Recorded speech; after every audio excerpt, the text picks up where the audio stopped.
1908 সালের 4 ফেব্রুয়ারি সাউথ কেনজিংটনের 36 নম্বর আপার কভেন্ট্রি ফ্ল্যাটে যক্ষা রোগে ডক্টর জেমস হার্ডকাসলের মৃত্যুর পর তার কাগজপত্রের মধ্যে নিম্নলিখিত কাহিনীটি পাওয়া যায়।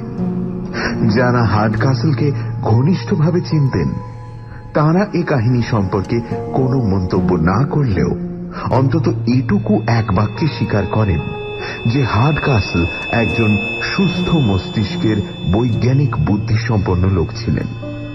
তার পক্ষে নিছক মন গড়া কতগুলো আজগুবি ঘটনাকে বাস্তব বলে প্রতিপন্ন করার চেষ্টা খুবই অস্বাভাবিক ছিল।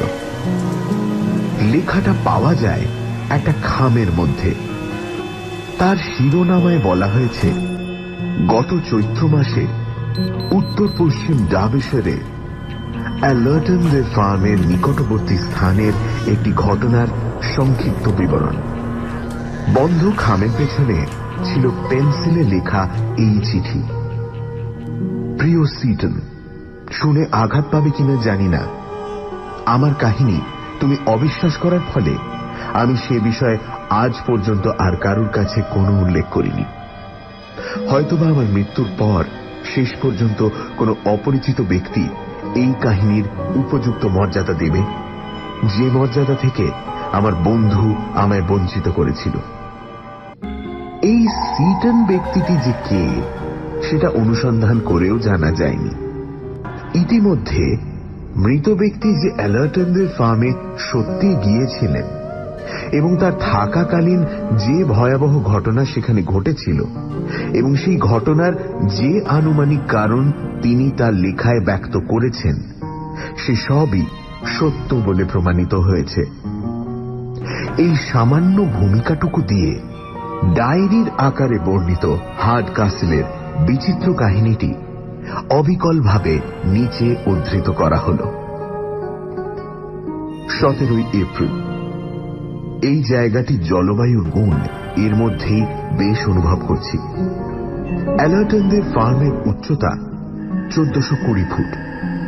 সুতরাং এখানকার আবহাওয়া স্বাস্থ্যকর হওয়াই স্বাভাবিক।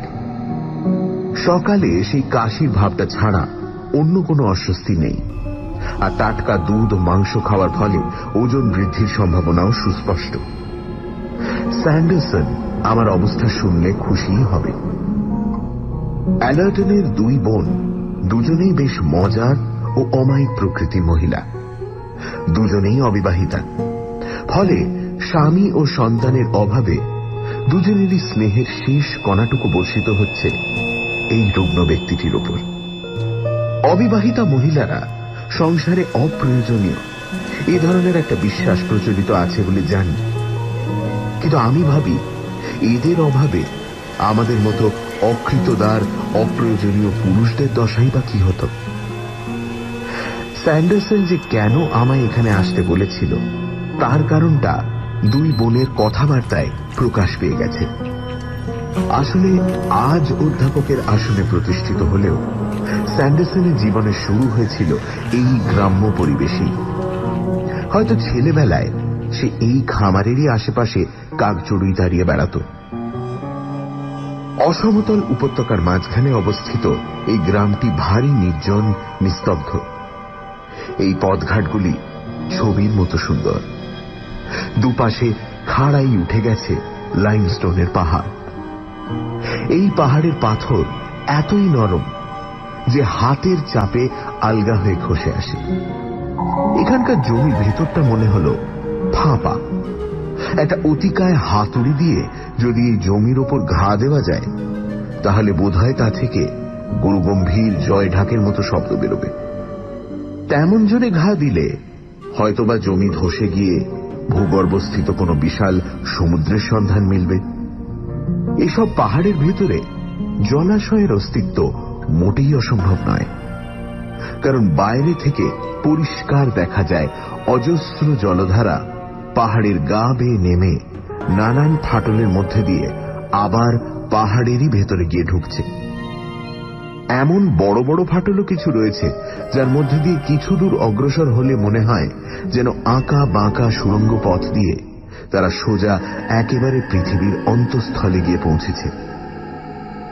আমার সাইকেলের ল্যাম্পটা হাতে নিয়ে এসব গহ্বরের আনাচে কানাচে ঘোরাফেরা করে আমি গভীর আনন্দ পাই।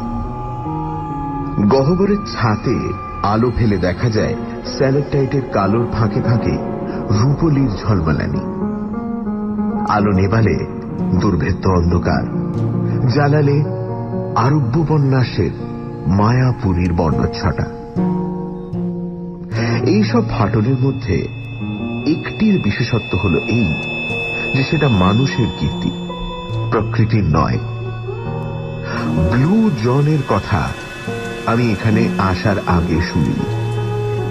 এক জাতীয় নীল রঙের খনিজ পদার্থের নাম হল ব্লু জন। এই ধাতু এতই দুষ্প্রাপ্য যে এর তৈরি একটি ফুলদানি বিক্রি হয় আগুনের দামে। রোমানরাই প্রথম এই অঞ্চলে ব্লু জনের অস্তিত্ব অনুমান করে পাহাড়ের গায়ে একটা গভীর সুড়ঙ্গ খোঁড়ে। আগাছার জঙ্গলে আবৃত এই সুড়ঙ্গের মুখটাকেই বলা হয় ব্লু জন গ্যাপ। রোমানদের এই কীর্তির তারিফ না করে উপায় নেই। নোনা ধরা অনেক গহ্বর ভেদ করে চলে গেছে এই সুড়ঙ্গ। অতি সন্তর্পণে অনেক মোমবাতি হাতে মজুত রেখে এই সুড়ঙ্গে প্রবেশ না করলে এর অন্ধকার জগৎ থেকে আবার বাইরে আলোয় বেরিয়ে আসা একেবারে অসম্ভব। আমি এখনো পর্যন্ত বেশি দূর এগোইনি, তবে আজই সকালে এর মুখটায় দাঁড়িয়ে গহ্বরের অন্ধকারের দিকে চেয়ে মনে মনে প্রতিজ্ঞা করেছি যে আমার স্বাস্থ্য ফিরে পেলে কোনো এক ছুটির দিনে এসে রোমানরা ডার্বিশায়ারের পাহাড় ভেদ করে কত দূর ঢুকতে পেরেছিল সেটা যাচাই করে দেখব। এখানকার লোকেরা যে কি পরিমাণ কুসংস্কারে বিশ্বাসী তা ভাবলে অবাক লাগে। এমনকি আর্মিটেজ ছোকরাটিও দেখলাম বাদ যায় না, অথচ সে তো বেশ সুস্থ সবল শিক্ষিত লোক, আর মানুষ হিসেবেও চমৎকার। আমি গহ্বরটার সামনে দাঁড়িয়ে আছি, এমন সময় দেখি সে সামনের মাঠ পেরিয়ে আমারই দিকে আসছে। এসে বলল, ডাক্তারবাবু দেখছি এ ব্যাপারে তেমন ভয় ডর নেই। আমি একটু অবাক হয়ে বললাম, ভয়? কিসের ভয়? আর্মিটেজ গহ্বরের অন্ধকারের দিকে আঙুল তুলে দেখিয়ে বলল, ওই যিনি থাকেন ওর ভেতরে তার। এইসব পাণ্ডববর্জিত গ্রাম দেশে উদ্ভট সব কিংবদন্তি গড়ে ওঠা বোধহয় খুব সহজ। আমি আর্মিটেজকে জেরা করে তার এই অদ্ভুত ধারণার কারণ জানলাম। সে বলল, প্রায়ই নাকি গ্রামের এখান সেখান থেকে একটি আধটি করে ভেড়া উধাও হয়ে যায়। আর্মিটেজের মতে নাকি সেগুলিকে তুলে নিয়ে যাওয়া হয়। তারা যে আপনা থেকেই ভুল পথে চলে গিয়ে পাহাড়ের খাদে খন্দে হারিয়ে যেতে পারে সে কথা বলতে আর্মিটেজ বলল, একবার নাকি এক চাপ রক্ত ও একগোছা ভেড়া লোম পড়ে থাকতে দেখা গিয়েছিল। এই ঘটনারও যে একটা অত্যন্ত সাধারণ কারণ থাকতে পারে সেটা বলতে আর্মিটেজ পাল্টা জবাব দিল যে ভেড়াগুলো উধাও হয় নাকি কেবলমাত্র অমাবস্যার রাত্রে। তাতে আমি বললাম, এসব অঞ্চলে যদি ভেড়া চোর থেকে থাকে তাহলে তারা তাদের কাজের জন্য যে অমাবস্যার রাতটাই বেছে নেবে তাতে আর আশ্চর্য কি? জবাবে আর্মিটেজ বলল, একবার নাকি দেখা গিয়েছিল গ্রামের একটি পাঁচিলের গা থেকে কে জানি বড় বড় পাথরের ইট সরিয়ে সেগুলোকে বহু দূর ছড়িয়ে ফেলে রেখে এসেছে। আমার মতে এ কাজও অবশ্যই মানুষের অসাধ্য নয়, কিন্তু সবশেষে আর্মিটেজ একটা তুরুপ মেরে বসল। সে বলল, সে নাকি এই অদৃশ্য প্রাণীটির গর্জন শুনতে পেয়েছে। গহ্বরের মুখে এক টানা কিছুক্ষণ দাঁড়িয়ে থাকলেই নাকি সে শব্দ শুনতে পাওয়া যায়, আর বহু দূর থেকে এলেও সে শব্দের জোর নাকি সহজেই অনুমান করা যায়। কথাটা শুনে আমি না হেসে পারলাম না। আমি জানতাম যে পাহাড়ের ভেতর যদি জল চলাচল করে তাহলে লাইমস্টোনের ফাঁকে ফাঁকে সেই জলপ্রবাহের শব্দ প্রতিধ্বনিত হয়ে বাইরে থেকে গর্জনের মতো শোনানো কিছুই আশ্চর্য নয়। এভাবে বারবার তার কথার প্রতিবাদ করায় আর্মিটেজ শেষ পর্যন্ত বিরক্ত হয়ে আমায় ছেড়ে চলে গেল। আর তার পর মুহূর্তেই ঘটল এক আশ্চর্য ঘটনা। আমি গহ্বরের মুখটায় দাঁড়িয়ে আর্মিটেজের কথাগুলো কত সহজে হেসে উড়িয়ে দেওয়া গেল তাই ভাবছি। এমন সময় সত্যি গহ্বরের ভেতর থেকে এলো এক অদ্ভুত শব্দ। সে শব্দের সঠিক বর্ণনা দেব কি করে? প্রথমত শুনে মনে হলো সেটা আসছে বহু দূর থেকে, যেন পৃথিবীর একেবারে গভীরে অবস্থিত কোনো জায়গা থেকে। কিন্তু দূর থেকে এলেও শব্দটা রীতিমতো জোরে। জলধারা বা পাথর গড়িয়ে পড়া থেকে যে শব্দ হয় এটা সে জাতের নয়। এই যেন এক তীব্র তীক্ষ্ণ রেশাধ্বনির মতো। এই আশ্চর্য অভিজ্ঞতার ফলে কিছুক্ষণের জন্য আর্মিটেজের কথাগুলো আমাকে নতুন করে ভাবিয়ে তুলল। আমি আরো প্রায় ঘণ্টাখানেক গহ্বরের মুখে দাঁড়িয়ে রইলাম, কিন্তু দ্বিতীয়বার আর সে শব্দ শোনা গেল না। বাড়ি ফিরলাম মনে গভীর বিস্ময়ের ভাব নিয়ে। আর্মিটেজের কথায় আমল দেবার কোনো প্রশ্নই ওঠে না, কিন্তু এটা অস্বীকার করা চলে না যে যে শব্দটা আমি নিজের কানে শুনেছি সেটা ভারী অদ্ভুত। এখনো লিখতে লিখতে যেন কানে সেই শব্দটা শুনতে পাচ্ছি। সানডে সাসপেন্স, শুধুমাত্র রেডিও মির্চি।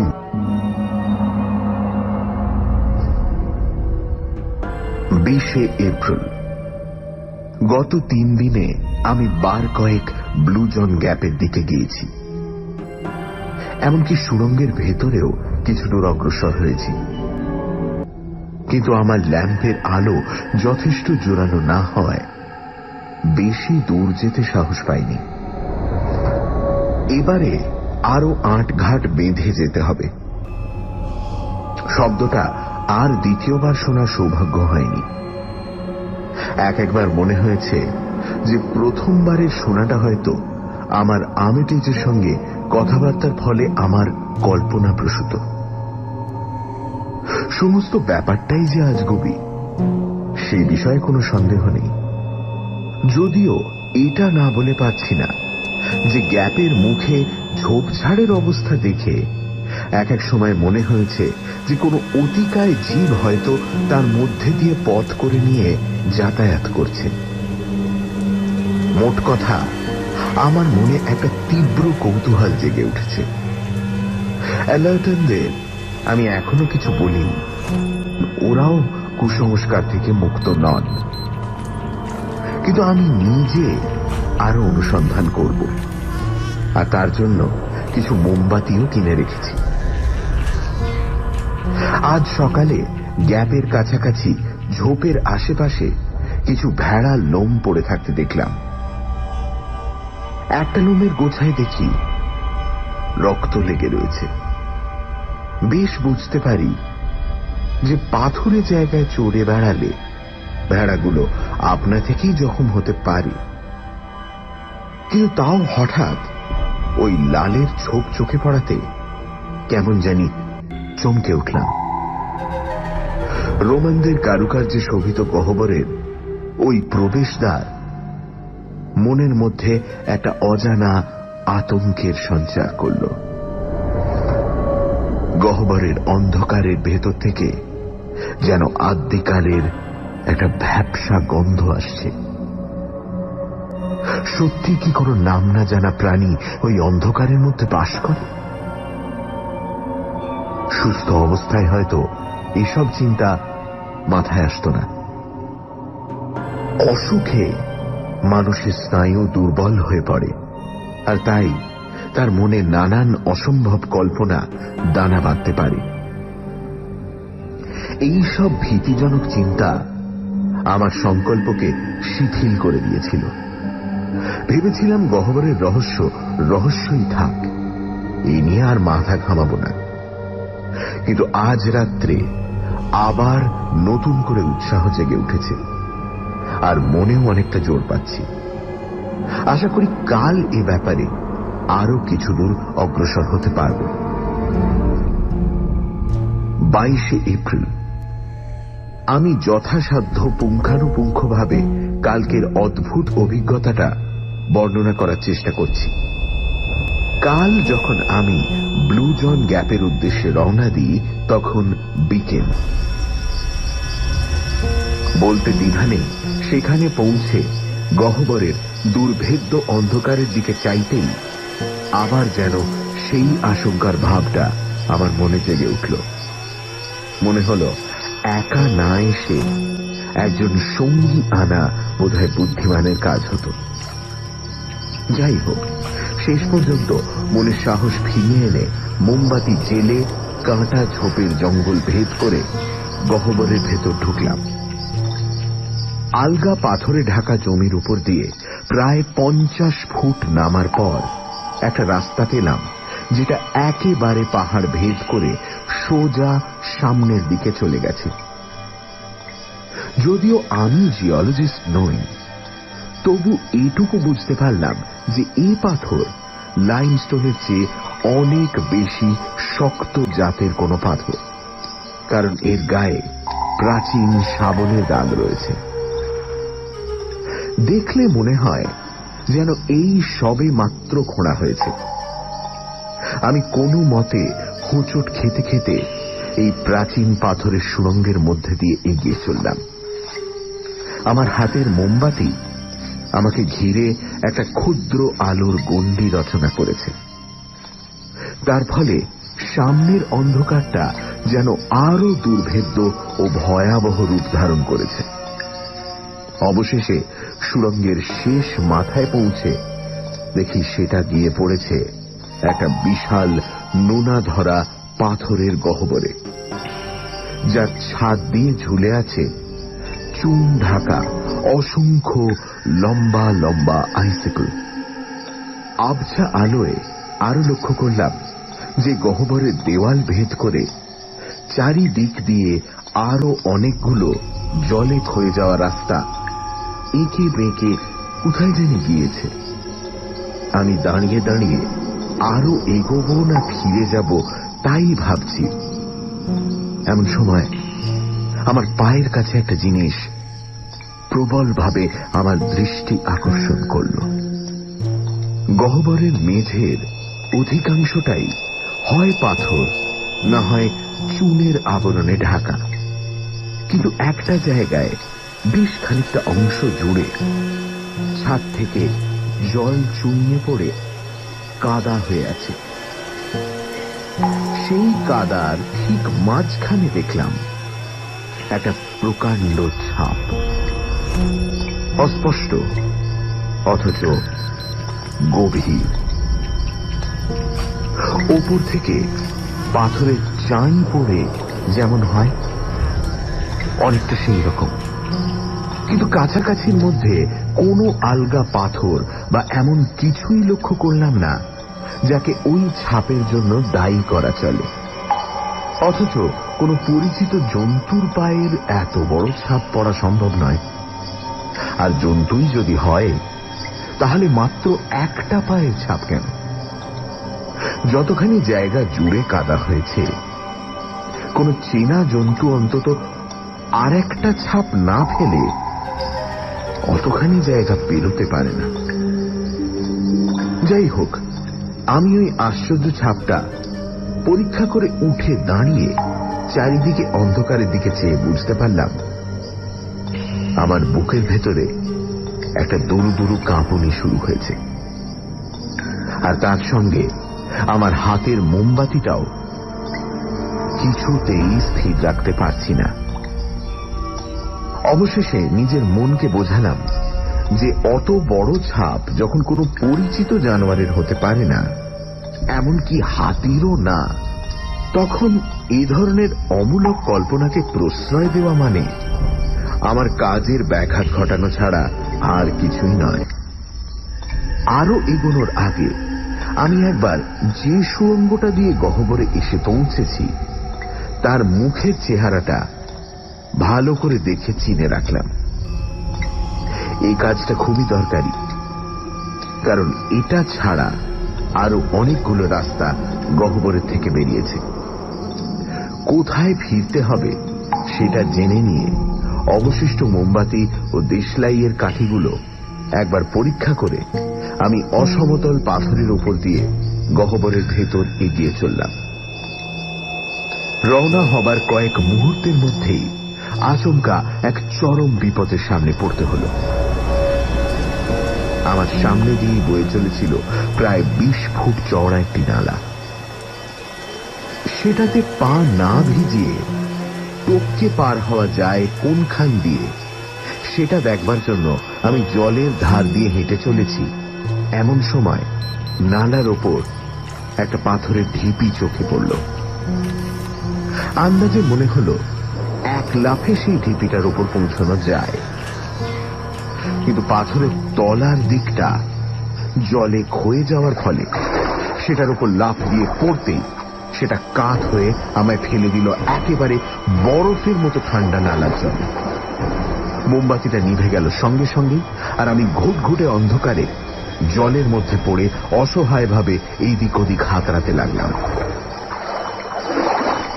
শেষটায় কোন রকমে দাঁড়িয়ে উঠে নিজের গোয়ার তুমির কথা ভেবে ভয়ের চেয়ে হাসি পেল বেশি। জ্বলন্ত মোমবাতিটা অবশ্য জলে পড়ে খোয়া গেছে, কিন্তু আমার পকেটে রয়েছে আরো দুটো, কাজে চিন্তা নেই। একটা মোমবাতি বার করে সেটা জ্বালাতে গিয়ে বুঝতে পারলাম বিপদটা কোথায়। জলে পড়ার ফলে আমার দেশলাইয়ের বাক্সটা ভিজে একেবারে সপসপে হয়ে গিয়েছে, ফলে সেটাতে আর কোনো কাজই হবে না। এবার সত্যি করেই আমার রক্ত হিম হয়ে এলো।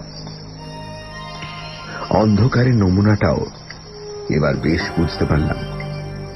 চারিদিক থেকে সে অন্ধকার যেন আমায় ঘিরে চেপে ধরে রয়েছে।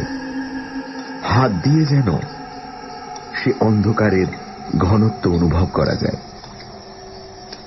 আমি কোন রকমে নিজেকে সংযত করার চেষ্টা করলাম। গহ্বরের কোন দিকে কি আছে সেটা প্রাণপণে মনে করার চেষ্টা করলাম, কিন্তু সেই চেষ্টাও বৃথা। কারণ চিনে রাখার মতো যা কিছু দেখে রেখেছিলাম তা সবই দেওয়ালের উপর দিকে, সুতরাং মেঝে হাতড়ে কোনো ফলই হবে না। তাও হয়তো দেওয়ালের গায়ে হাত বুলিয়ে সাবধানে এগোলে পর আবার রোমান সুড়ঙ্গর মুখটায় পৌঁছানো যেতে পারে, এই মনে করে আমি এক পা দুপা করে দেওয়ালের দিক আন্দাজ করে এগোতে লাগলাম। অচিরেই বুঝতে পারলাম এই চেষ্টায় কোনো ফল হবে না। ওই বেয়াড়া অন্ধকারে 10-12 পা হাঁটার পরেই বুঝলাম যে এই অবস্থায় দিকবিদিক জ্ঞান বজায় রাখা অসম্ভব। নালার কুলকুল শব্দ থেকে অবশ্য বুঝতে পারছিলাম সেটা কোনখান দিয়ে বইছে, কিন্তু সেটা থেকে সামান্য দূরে গেলেই নিজেকে সম্পূর্ণ অসহায় মনে হচ্ছিল। বুঝলাম এই অবস্থায় গহ্বর থেকে বেরোনোর কোনো উপায় নেই।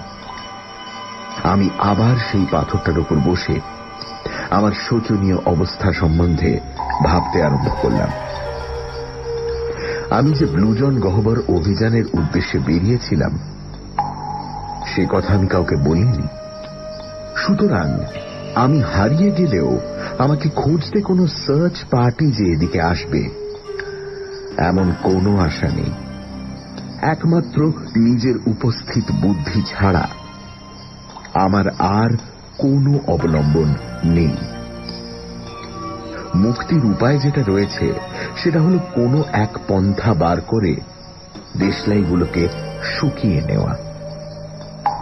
আমি যখন জলে পড়েছিলাম তখন আমার শরীরের একটা দিকই ভিজেছিল, বাঁ দিকের কাঁধটা জলের উপরে ছিল। আমি দেশলাইয়ের বাক্সটা বার করে সেটাকে আমার বাঁ বগলের তলায় চেপে বসে রইলাম।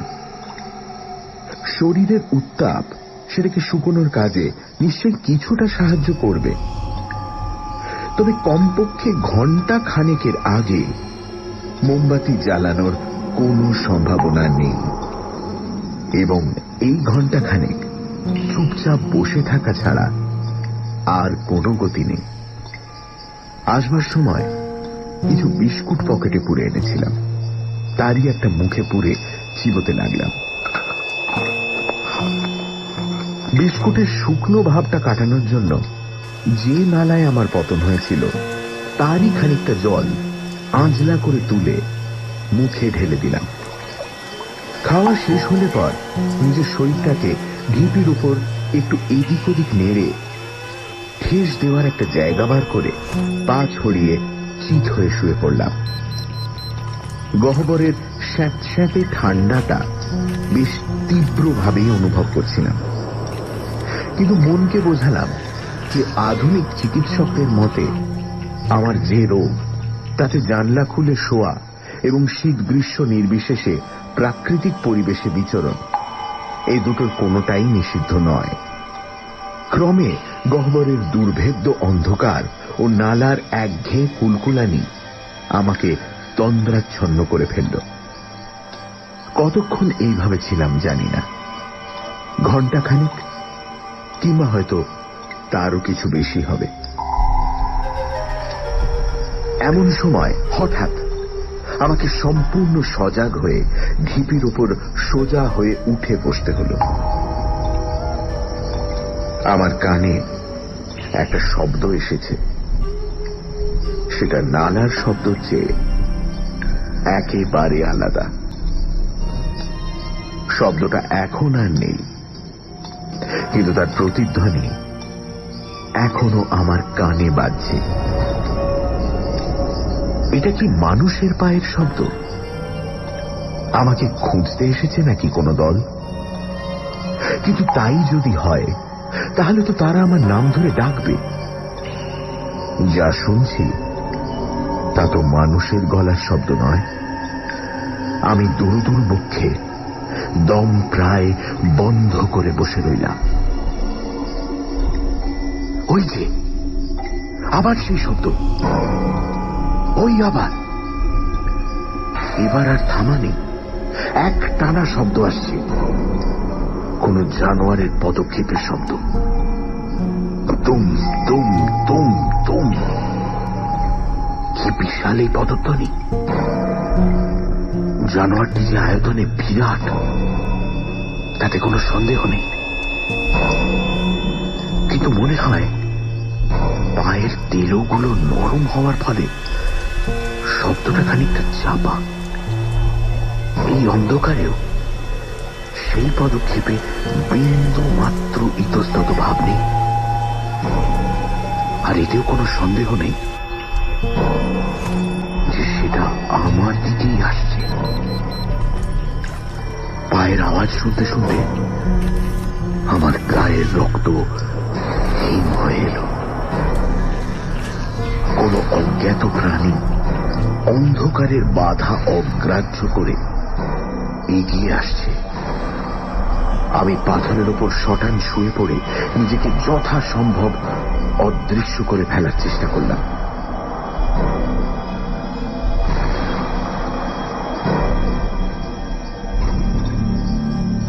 শব্দটা এগিয়ে আসতে আসতে হঠাৎ থেমে গেল। তারপর শুরু হলো একটা সপাত সপাত আওয়াজ। জন্তুটা নালার জল খাচ্ছে। তারপর একটুক্ষণ চুপচাপ, কেবল মধ্যে মধ্যে প্রচন্ড নিঃশ্বাস প্রশ্বাসের শব্দ।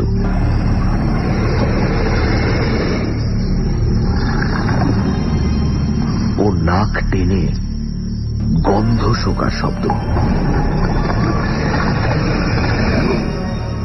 জন্তুটা কি আমার অস্তিত্ব টের পেয়ে গেল নাকি? আমার নিজের নাক তখন একটা বিশ্রী বুনো গন্ধে ভরে আছে। তারপর আবার শুরু হলো পায়ের শব্দ। সেটা তো নালার এদিকে, আমার কাছেই। আমার হাত কয়েকের মধ্যে কিছু আলগা পাথর খড়বড় করে উঠল। আমি নিঃশ্বাস বন্ধ করে পাথরের উপর ঘাপটি মেরে বসে রইলাম। তারপর শুনলাম পায়ের শব্দ পিছিয়ে যাচ্ছে। জলের ছপছপানি শুনে বুঝলাম জন্তুটা নালা পেরিয়ে উল্টো দিকে চলে যাচ্ছে। ক্রমে যেদিক দিয়ে শব্দটা এসেছিল সেই দিকেই আবার সেটা মিলিয়ে গেল। আমি বেশ কিছুক্ষণ পাথরের উপর পড়ে রইলাম। ভয়ে নড়বার শক্তি ছিল না। শব্দটার কথা বারবার মনে করতে লাগলো, আর আর্মিটেজের আতঙ্কের কথা, আর নরম কাদার উপর সেই বিরাট পায়ের ছাপের কথা। এখন আর কোনো সন্দেহ নেই যে এই পাহাড়ের এই গহ্বরে কোনো এক নাম না জানা ভয়াবহ অতিকায় প্রাণী বাস করছে। সেটা যে কেমন দেখতে তা এখনো অনুমান করতে পারিনি, তবে এটুকু জানি যে সেটা আয়তনে বিরাট এবং আশ্চর্য দ্রুত গতি। সাধারণ বুদ্ধিতে বলে এমন জানোয়ার অসম্ভব, কিন্তু আমার আজকের অভিজ্ঞতা এর বিপরীত সাক্ষ্য দিচ্ছে।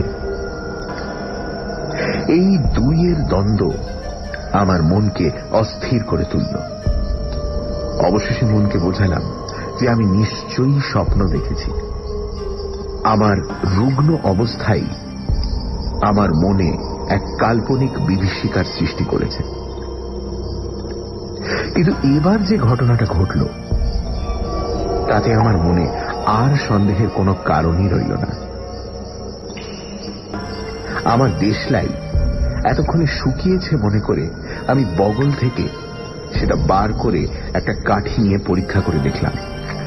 গহ্বরের ফাটলে হাত ঢুকিয়ে বাক্সের গায়ে কাঠি ঘষতেই সেটা ফস করে জ্বলে উঠল। মোমবাতি জ্বালিয়ে যেদিকে জানোয়ারটা গিয়েছিল সেদিকে একবার ভয়ে ভয়ে দেখে নিয়ে রোমান সুড়ঙ্গের দিকে রওনা দিলাম।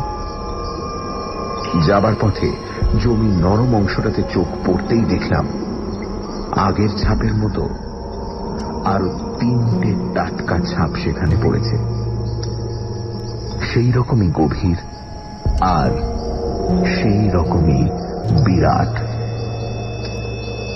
এই দৃশ্যে আবার নতুন করে যেন ভয়ে আমার হৃদকম্প শুরু হলো। আমি মোমবাতির শিখাটাকে হাত দিয়ে আড়াল করে প্রাণপণে সুড়ঙ্গ পথ দিয়ে দৌড়ে এগিয়ে এক নিঃশ্বাসে দরজার মুখ দিয়ে পেরিয়ে কাঁটা ঝোপ ভেদ করে হাঁপাতে হাঁপাতে বাইরে ঘাসের উপর দিয়ে হুমড়ি খেয়ে পড়লাম। মাথার উপর আকাশে তখন অজস্র তারা ঝলমল করছে। বাড়িতে পৌঁছলাম রাত 3টে। আজ এখনো পর্যন্ত আমার স্নায়ুর রন্ধ্রে রন্ধ্রে আতঙ্ক ও উত্তেজনার শিহরণ রয়েছে, কিন্তু এখনো আমি কাউকে কিছু বলিনি। এই ব্যাপারে খুব সাবধানে এগোতে হবে। এখানকার সরল গ্রাম্য অধিবাসীরা বা নিরীহ অ্যালার্টন পরিবার আমার এই ঘটনা শুনলে কি মনে করবে জানি না। আমার এখন এমন কারোর কাছে যাওয়া উচিত যাকে ঘটনাটা বললে সে একটা উপায় বাতলাতে পারবে। সানডে সাসপেন্স, শুধুমাত্র রেডিও মির্চি 90।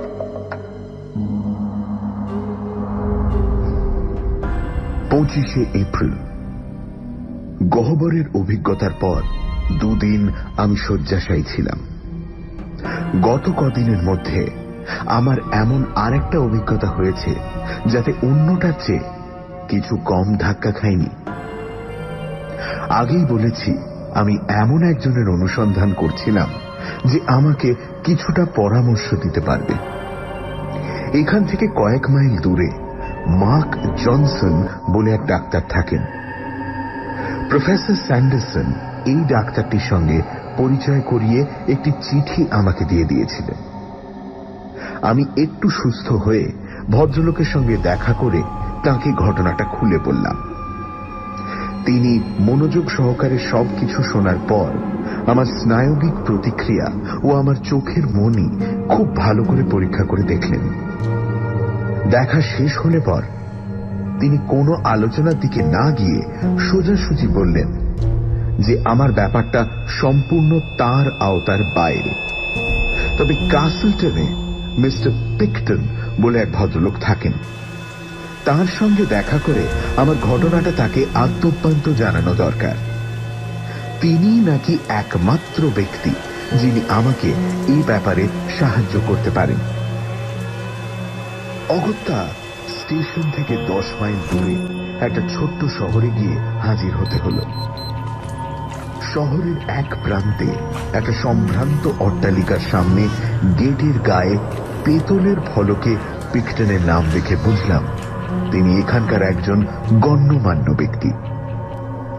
দরজার বেলটা টেপার সময় মনে কেমন জানি একটা খটকা লাগলো। কাছাকাছি একটা দোকানে গিয়ে মালিককে পিকটন সাহেব সম্বন্ধে জিজ্ঞেস করায় তিনি একগাল হেসে বললেন, সে কি জানেন না, উনি যে এ তল্লাটে সবচেয়ে নাম করা মাথার ব্যামোর ডাক্তার, ওই তো ওর পাগলা গারদ। বলা বাহুল্য, আমি আর এক মুহূর্ত সেখানে না থেকে সোজা আমার গ্রামে ফিরে এলাম। চুলোয় যাক এসব পণ্ডিত লোক, এরা যেন এদের জ্ঞানের সংকীর্ণ গণ্ডির বাইরে কোনো কিছুই স্বীকার করতে চান না। অবশ্যই এখন ঠান্ডা মাথায় বুঝতে পারছি যে আমি আর্মিটেজের সঙ্গে যে ব্যবহার করেছি, জনসনও আমার সঙ্গে ঠিক সেই একই ব্যবহার করেছেন। 27শে এপ্রিল। ছাত্রাবস্থায় সাহস ও উদ্যমের জন্য আমার বেশ খ্যাতি ছিল। একবার কোল্ড ব্রিজের এক হানাবাড়িতে রাত কাটাবার কথা উঠলে আমি প্রথম এগিয়ে গিয়েছিলাম। এখন আমার বয়স 35। তাহলে কি বয়স বাড়ার ফলে আমার সাহস কমেছে, নাকি আমার রোগী এর কারণ?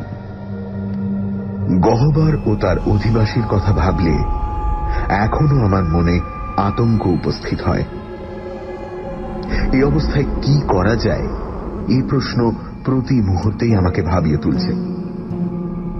কাউকে কিছু না বলে যদি চুপচাপ বসে থাকি, তাহলে হয়তো গহ্বরের রহস্য চিরকাল রহস্যই থেকে যাবে। আবার যদি সকলের কাছে সবকিছু প্রকাশ করে ফেলি, তাহলে হয়তো সারা গ্রাম জুড়ে একেবারে আতঙ্কের বন্যা বয়ে যাবে। আর না হয়তো এরা আমাকে পাগল ভেবে সেই গারদেই চালান দেবে। সবচেয়ে ভালো পন্থা বোধ হয় আরো কিছুদিন অপেক্ষা করে আরো ভালোভাবে আঁটঘাট বেঁধে আর একবার গহ্বর অভিযান। আমি এর মধ্যেই কাসলটনে গিয়ে কিছু প্রয়োজনীয় জিনিস সংগ্রহ করে এনেছি। তার মধ্যে প্রধান হল একটা অ্যাসিটিলিন ল্যাম্প ও একটা দোনলা বন্দুক। দ্বিতীয়টা অবশ্য ধার করতে হয়েছে, তবে 1 ডজন ভালো কার্তুজ আমি নিজে পয়সা খরচ করে কিনেছি। যা আছে তাতে একটা আস্ত গন্ডার অনায়াসে ধরাশায়ী করা চলে। মোট কথা, আমার গুহাবাসী বন্ধুটির সঙ্গে সাক্ষাতের জন্য আমি প্রস্তুত। কিছুটা স্বাস্থ্যোন্নতি ও আরো খানিকটা মনের জোর পেলেই আমি যুদ্ধং দেহি বলে বেরিয়ে পড়ব। কিন্তু আপাতত এই জানোয়ারটি ঠিক কোন জাতের, সে প্রশ্নে আমার ঘুম নষ্ট হতে চলেছে। একের পর এক নানান জবাব আমি নিজেই বাতিল করে দিয়েছি। ভেবে ভেবে কোনো কুল কিনারা পাচ্ছি না। এটা যে একটা রক্ত মাংসের জ্যান্ত জানোয়ার, সেটা তো তার চিৎকার আর তার পায়ের ছাপ থেকেই প্রমাণ হয়। তাহলে কি হিংস্র ড্রাগন জাতীয় যেসব প্রাণীর কথা আমরা রূপকথায় পড়েছি, সেগুলো আসলে কাল্পনিক নয়? তাদের খানিকটা অংশ কি আসলে সত্যি? এবং সেই সত্যটুকু প্রমাণ করার ভার কি শেষটায় আমার উপর পড়ল? 3রা মে। কদিন যাবৎ এখানকার বসন্তকালের খামখেয়ালি আবহাওয়াটা আমাকে বেশ কাবু করেছে। আর এই কদিনের ভেতরই এমন কিছু উদ্ভট ঘটনা ঘটেছে যার তাৎপর্য কেবল আমিই বুঝি। রাতগুলো মেঘলা হওয়ায় 3 দিন চাঁদের আলো ছিল না। এর আগে ঠিক এমন রাত্রেই একটা ভেড়া উধাও হয়েছে। গত কয়েক রাত্রেও ভেড়া লোপ পেয়েছে। অ্যালার্টনদের 2টি, ক্যাটওয়াকের বুড়ো পিয়ারসনের 1টি ও মিসেস মুলটনের 1টি। 3 রাত্রে 4টি ভেড়া উধাও। কোনো চিহ্নই পাওয়া যায়নি সেগুলো। ফলে চতুর্দিকে নানান রকম গুজব রটছে। কেউ বলে এটা ভেড়া চোরের কাজ, কেউ বলে আশেপাশে নাকি বেদেরা আস্তানা গেড়েছে। এ হলো তাদেরই কীর্তি। কিন্তু এর চেয়েও গুরুতর একটা ঘটনা ঘটেছে গত কদিনের মধ্যে। আর্মিটেজ নিখোঁজ। গত বুধবার রাত্রে সে নাকি তার বাড়ি থেকে বেরিয়েছিল। তারপর থেকে তার আর খোঁজ পাওয়া যায়নি। আর্মিটেজের আত্মীয় স্বজন নেই, তাই তার অন্তর্ধান তেমন একটা চাঞ্চল্যের সৃষ্টি করল না। লোকে বলছে সে নাকি অনেক টাকা ধারত, তাই অন্য কোনো জায়গায় চাকরি নিয়ে চলে গেছে। সেখান থেকে কদিনের মধ্যেই হয়তো তার জিনিসপত্র চেয়ে পাঠাবে। আমার নিজের কিন্তু অন্যরকম আশঙ্কা হচ্ছে। আমার বিশ্বাস ভেড়া চুরির ব্যাপারটার কোন একটা বিহিত করতে গিয়েই সে প্রাণ হারিয়েছে। হয়তো সে ওই অজ্ঞাত জীবটির অপেক্ষায় ওত পেতে বসেছিল, আর সেটা উল্টে তাকেই আক্রমণ করে তার গহ্বরের ডেরায় নিয়ে গিয়ে ফেলেছে। 20 শতাব্দীতে ইংল্যান্ডের মতো সভ্য দেশে এ ধরনের ঘটনা ভাবতেও অবাক লাগে, যদিও আমার মতে এটা মোটেই অসম্ভব নয়। আর সত্যি যদি তাই হয়, তাহলে কি আমার এই ব্যাপারে একটা দায়িত্ব নেই? আমি যখন এত দূরই জেনেছি, তখন আমার কর্তব্য এটার একটা প্রতিকারের চেষ্টা করা, সম্ভব হলে নিজেই। আজকের একটা ঘটনার পর আমি স্থির করেছি নিজেই এ ব্যাপারে একটা কিছু করব। সকালে স্থানীয় পুলিশ স্টেশনে গিয়েছিলাম। ইন্সপেক্টর সাহেব গম্ভীরভাবে আমার বক্তব্য একটা মোটা খাতায় তুলে নিয়ে আমাকে নমস্কার করে বিদায় দিলেন। বাইরে বেরোতে না বেরোতে শুনতে পেলাম তার অট্টহাসি। বুঝতে পারলাম তিনি তার সাঙ্গপাঙ্গদের কাছে আমার কাহিনীটা বেশ রসিয়ে পুনরাবৃত্তি করছেন। ঠিক 1.5 মাস পর আমার খাটে বালিশের ওপর পিঠ দিয়ে বসে আমি আমার ডায়েরি লিখছি। শরীর ও মন বিপর্যস্ত, বিহ্বল হয়ে আছে। যে সংকটের সামনে পড়তে হয়েছিল, আর কোনো মানুষের ভাগ্যে তেমন হয়েছে কিনা জানি না, কিন্তু আমার উদ্দেশ্য সফল হয়েছে। ব্লু জন গ্যাপের বিভীষিকা চিরকালের মতো বিদায় হয়েছে। জনসাধারণের মঙ্গলের জন্য আমার মতো রুগ্ন ব্যক্তির পক্ষেও কিছু করা সম্ভব হয়েছে। এইবারে যথাসম্ভব পরিষ্কারভাবে যা ঘটেছিল তার বিবরণ দিই। 3রা মের রাতটা ছিল অন্ধকার ও মেঘাচ্ছন্ন। ঠিক যেমন রাত্রে নাম না জানা জানোয়ারটা হানা দিতে বেরোয়। রাত 11টায় হাতে লণ্ঠন ও বন্দুক নিয়ে আমি বাড়ি থেকে রওনা দিলাম। যাওয়ার আগে টেবিলের ওপর একটা কাগজে লিখে রেখে গেলাম যে আমি যদি না ফিরি তাহলে যেন ব্লু জন গ্যাপের আশেপাশে আমার অনুসন্ধান করা হয়। রোমান সুড়ঙ্গের মুখটাতে পৌঁছে কাছাকাছি একটা পাথরের ঢিপি বেছে নিয়ে লণ্ঠনের ঢাকনাটা বন্ধ করে হাতে বন্দুক নিয়ে ঢিপিটার উপর ঘাপটি মেরে বসে রইলাম। এই বসে থাকার যেন আর শেষ নেই। উপত্যকার চারিদিকে টিম টিম করছে কৃষকদের বাড়ির বাতিগুলি। দূর থেকে ঘন্টায় ঘন্টায় ভেসে আসছে চ্যাপেল লিডেল গির্জার ঘড়ির ঢং ঢং শব্দ। আশেপাশে অন্য লোকজন যে রয়েছে তার চিহ্নগুলো যেন আমার একাকিত্বকে আরো করুণ ও দুর্বিষহ করে তুলছিল। এক এক সময় মনে হচ্ছিল আমার অভিযানে জলাঞ্জলি দিয়ে সব ছেড়ে ছুড়ে বাড়ি ফিরে যাই। কিন্তু মানুষের মনে আত্মসম্মান বোধটা এত গভীর ও বদ্ধমূল যে একটা কোনো সংকল্প নিয়ে একবার অগ্রসর হলে মাঝপথে ফিরে আসা ভারী মুশকিল। সেই কারণেই সেদিন আমি গহ্বরের মুখ থেকে ফিরে আসতে পারিনি। আর যাই হোক, আমি কাপুরুষ এই অপবাদ আমাকে কেউ দিতে পারবে না। দূরের গির্জার ঘড়িতে 12টা বাজল, তারপর 1টা, তারপর 2টো। এই সময়টা অন্ধকার সবচেয়ে গভীর। তারাহীন আকাশের নিচ দিয়ে মেঘ ভেসে চলেছে। পাহাড়ের ফাটলে কোথায় যেন একটা পেঁচা ডেকে উঠল। এছাড়া এক শুধু ঝিরঝিরে হাওয়ার শব্দ, আর সব চুপ। এমন সময় হঠাৎ কানে এলো এক পরিচিত আওয়াজ,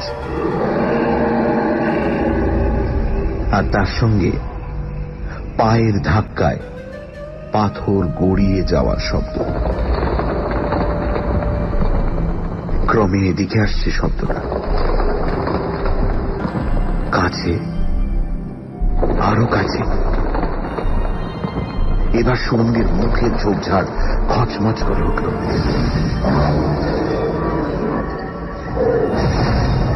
পর মুহূর্তেই আবছা অন্ধকারের ভেতর দিয়ে সৃষ্টি ছাড়া নাম না জানা অতিকায় কি যেন একটা প্রায় নিঃশব্দে দ্রুত পদে গুহা থেকে বেরিয়ে আমার ঠিক পাশ দিয়ে গিয়ে রাতের অন্ধকারে মিলিয়ে গেল। ভয়ে আমার নিঃশ্বাস বন্ধ হয়ে আসার উপক্রম। বুঝতে পারলাম এতক্ষণ অপেক্ষা করার সত্ত্বেও আমার মনটা এই অপ্রত্যাশিত ও ভয়ঙ্কর অভিজ্ঞতার জন্য মোটেও প্রস্তুত ছিল না। এবার আমার সমস্ত সাহস সঞ্চয় করে জানোয়ারটার ফেরার অপেক্ষায় বসে রইলাম। গহ্বরের বাইরের শান্তিময় নিরুদ্বেগ পরিবেশ থেকে বোঝবার কোনো উপায় নেই যে এক বিপুল বিদঘটে প্রাণী এই সবে মাত্র সেখানে হানা দিতে বেরিয়েছে। সেটা কত দূর যাবে, কি মতলবে গেছে, কখন ফিরবে, সেসব জানার কোনো উপায় নেই। পাথরের ওপর বন্দুকের নলটাকে বসিয়ে মনে মনে প্রতিজ্ঞা করলাম যে দ্বিতীয়বার আর সংকটের মুহূর্তে সাহস হারাবো না। যত বড় দুশ্মনী হোক না কেন, এবার তার বিরুদ্ধে রুখে দাঁড়াতেই হবে। সজাগ থাকা সত্ত্বেও জানোয়ারটা যে কখন ফিরে এলো সেটা টেরই পাইনি। হঠাৎ সামনে চেয়ে দেখি আবার সেই অধিকার জানোয়ার ঘাসের উপর দিয়ে নিঃশব্দে হেঁটে ব্লুজন সুরঙ্গের দিকে আসছে। আবার অনুভব করলাম বন্দুকের ঘোড়ার উপর রাখা আমার ডান হাতের তর্জনী অবশ হয়ে আসছে। প্রাণপণ চেষ্টা করে কোন রকমে আমার জড়ো ভাবটাকে কাটিয়ে উঠলাম। ঝোপঝাড় ভেদ করে জানোয়ারটা গুহার ভেতর ঢুকে প্রায় অদৃশ্য হয়ে এসেছে। এমন সময় আমি বন্দুকের ঘোড়া টিপে দিলাম।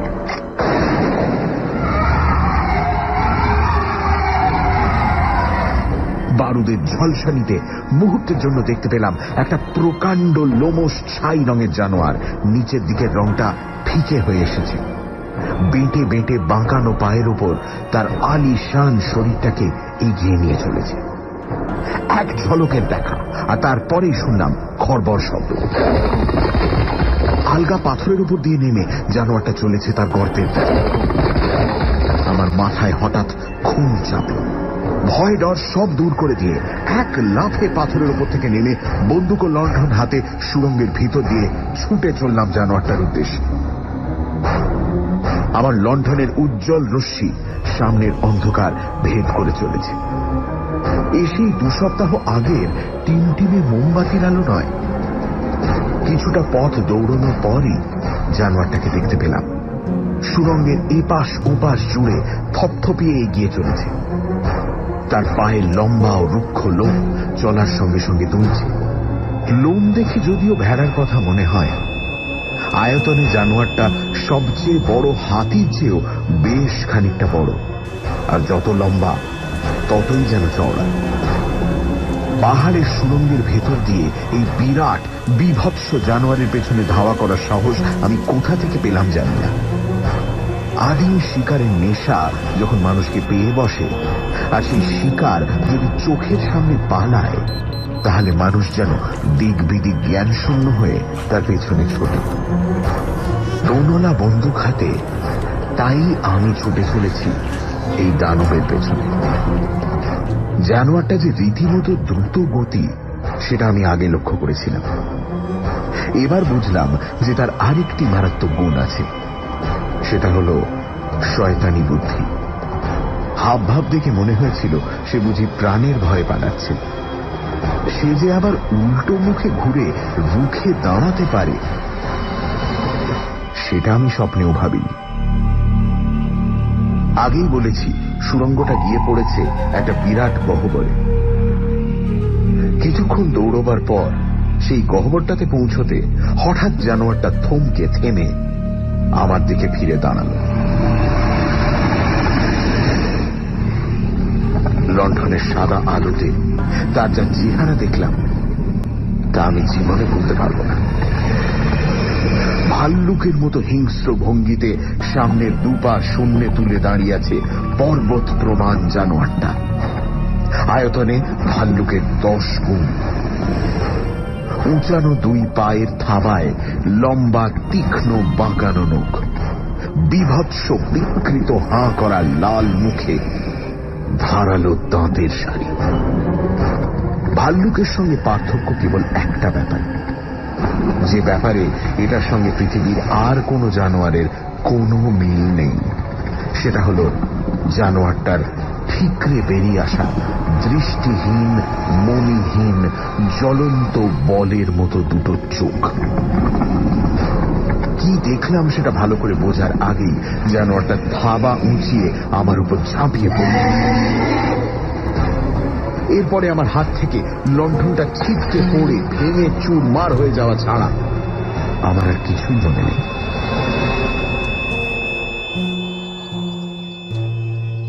যখন জ্ঞান হলো, তখন দেখি আমি অ্যালার্টনদের বাড়িতে আমার খাটের উপর শুয়ে আছি।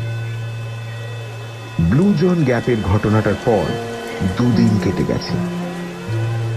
মাথায় চোট লেগে অজ্ঞান হয়ে বাঁ পায়ের হাড় ও পাঁজরের 2 হাড় ভাঙা অবস্থায় আমি সারা রাত ওই গুহার মধ্যেই পড়েছিলাম। পরদিন সকালে আমার লেখা চিঠি পেয়ে 10 চাষা দল করে গিয়ে আমায় খুঁজে বার করে বাড়িতে ফিরিয়ে নিয়ে এসেছে। সেই থেকে সমানে নাকি আমি প্রলাপ বকছি। জানোয়ার জাতীয় কিছুই নাকি এদের চোখে পড়েনি। আমার বন্দুকের গুলি যে কোনো প্রাণীকে জখম করেছে তার প্রমাণ হিসেবে কোনো রক্ত চিহ্ন নাকি এরা দেখতে পায়নি। আমার নিজের অবস্থা এবং জমিতে কিছু অস্পষ্ট দাগ ছাড়া আমার কাহিনীর সত্যতা প্রমাণ করার মতো কিছুই নাকি পাওয়া যায়নি। এই ঘটনার পর 1.5 মাস কেটে গেছে। আমি এখন বাইরের বারান্দায় বসে রোদ পোয়াচ্ছি। আমার ঠিক সামনেই খাড়া পাহাড়, তার পাংশুটে পাথরের গায়ে ওই যে দেখা যাচ্ছে ব্লু জনের সুড়ঙ্গের মুখ। কিন্তু ওটা আর আমার মনে ভীতি সঞ্চার করে না। আর কোনোদিন ওই সুড়ঙ্গের ভেতর থেকে কোনো ভয়ঙ্কর প্রাণী মনুষ্য জগতে হা না দিতে বেরোবে না। বিজ্ঞানবিদ অথবা বিদ্যাদিগ্গজ অনেক সম্ভ্রান্ত বাবুরা হয়তো আমার কাহিনীকে হেসে উড়িয়ে দেবেন, কিন্তু এখানকার দরিদ্র সরল গ্রামবাসীরা আমার কথা এক মুহূর্তের জন্য অবিশ্বাস করেন। এই সম্পর্কে কাসলটন কুরিয়ার পত্রিকার মন্তব্য তুলে দিলাম। আমাদের পত্রিকার অথবা ম্যাকলক, বাক্সটন ইত্যাদি অঞ্চলের যেসব পত্রিকার সংবাদদাতা উক্ত ঘটনার তদন্ত করিতে আসিয়াছেন, তাহাদের কাহারও পক্ষে গহ্বরে প্রবেশ করিয়া ডাক্তার জেমস হার্ডকাসলের বিচিত্র কাহিনীর সত্য মিথ্যা বিচার করিবার কোন উপায় ছিল না। উক্ত ঘটনা সম্পর্কে কি করণীয় তাহা স্থানীয় অধিবাসীগণ নিজেরাই স্থির করিয়া প্রত্যেকেই গুহার প্রবেশদ্বারটি প্রস্তর দ্বারা বন্ধ করিতে তৎপর হইয়াছিল। গহ্বরের সম্মুখস্থ ঢালু রাস্তা দিয়া বৃহৎ বৃহৎ প্রস্তরখণ্ড গড়াইয়া লইয়া সুড়ঙ্গ দ্বারটি তাহারা সম্পূর্ণ বন্ধ করিয়া দিতে সক্ষম হইয়াছে। এই চাঞ্চল্যকর ঘটনাটির পরিসমাপ্তি ঘটে এইভাবেই। স্থানীয় বাসিন্দাগণ ঘটনাটি সম্পর্কে বিভিন্ন মত পোষণ করেন। কেউ কেউ বলেন রুগ্ন অবস্থায় ডক্টর হার্ডকাসলের মস্তিষ্ক বিকৃতি ও তজ্জনিত উদ্ভট কল্পনাদির কারণ। ইহাদের মতে কোন ভ্রান্ত অথচ দৃঢ় বিশ্বাস তাহাকে গহ্বরে প্রবেশ করিতে বাধ্য করিয়াছিল এবং গহ্বরের প্রস্তরভূমিতে পদস্খলন হেতু তিনি আহত হইয়াছিলেন। গহ্বরের ভিতর যে এক অদ্ভুত জীব বাস করে, এরূপ একটা জনপ্রবাদ বহুকাল হইতে এই অঞ্চলে প্রচলিত আছে। স্থানীয় কৃষকদিগের বিশ্বাস যে ডক্টর হার্ডকাসলের বিবরণ ও তাহার দেহের ক্ষত এই প্রবাদকে বাস্তবে পরিণত করিয়াছে। উক্ত ঘটনা সম্পর্কে ইহার অধিক কিছু মন্তব্য করা সম্ভব নয়। বৈজ্ঞানিক ভিত্তিতে ইহার সমর্থন আদৌ সম্ভবপর বলিয়া আমরা মনে করি না। কুরিয়ার পত্রিকা এই মন্তব্যটি প্রকাশ করার আগে একবার আমার সঙ্গে আলাপ করলে বুদ্ধিমানের কাজ করত। আমি অনেক ভেবে ঘটনাটার একটা বৈজ্ঞানিক কারণ অনুমান করে এর অবিশ্বাস্যতা খানিকটা দূর করেছি।